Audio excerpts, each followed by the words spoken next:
এই গরমের দুপুরে গরম গরম ভাতের সাথে এরকম একটা বেগুনের টক হলে কিন্তু আর কিছুই লাগবে না। তো সব ভাতই কিন্তু এটা দিয়েই খাওয়া হয়ে যাবে। তো চলো বন্ধুরা, দেখে নিই কীভাবে বানালাম এই বেগুনের টক। তো এর জন্য প্রথমে আমি একটা কড়াই গরম করে নিয়েছি। কড়াইয়ের মধ্যে পরিমাণ মতন সর্ষের তেল দিয়ে দিয়েছি। তেলটা গরম হওয়ার পর দিয়ে দেবো হাফ চামচ মতন কালো জিরে ফোড়ন, আর দিয়ে দেবো শুকনো লঙ্কা ফোড়ন। ফোড়নটা একটু ভাজা ভাজা করে নেব। এর থেকে দারুণ একটা গন্ধ বেরিয়েছে। এদিকে আমি কিছু বেগুন এরকমভাবে কেটে নিয়েছি, একটু ছোটো ছোটো করে টুকরো টুকরো করে কেটেছি। এগুলো লবণ হলুদ ভালোভাবে মাখিয়ে নেব। তো লবণ হলুদটা মাখিয়ে এটাকে আমি 4 থেকে 5 মিনিট মতন রেখে দেবো, যাতে লবণটা ভালোভাবে বেগুনের মধ্যে ম্যারিনেট হয়ে যায়। তারপরে সে তেলের মধ্যেই আমি দিয়ে দেবো বেগুনগুলো। সব বেগুনই আমি একসাথে দিয়ে দিলাম। এবার উল্টো পাল্টা একদম লাল লাল করে ভেজে নিতে হবে।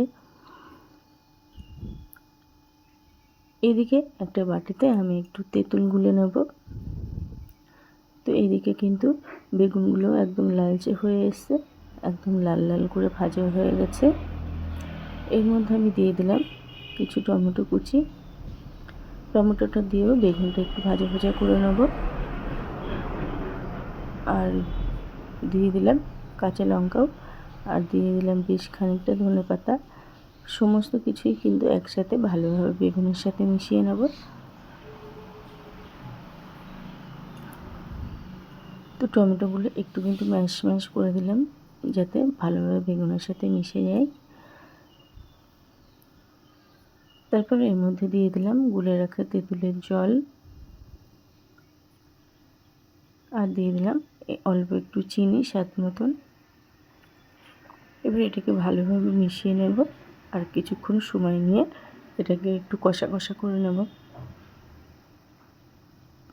তো একদম কিন্তু একটু ঘন হয়ে আসছে, জলটাও কিন্তু শুকিয়ে গেছে। তো একটু নাড়িয়ে চাড়িয়ে কিন্তু এটাকে ভালোভাবে একটু শুকনো শুকনো করে নিতে হবে।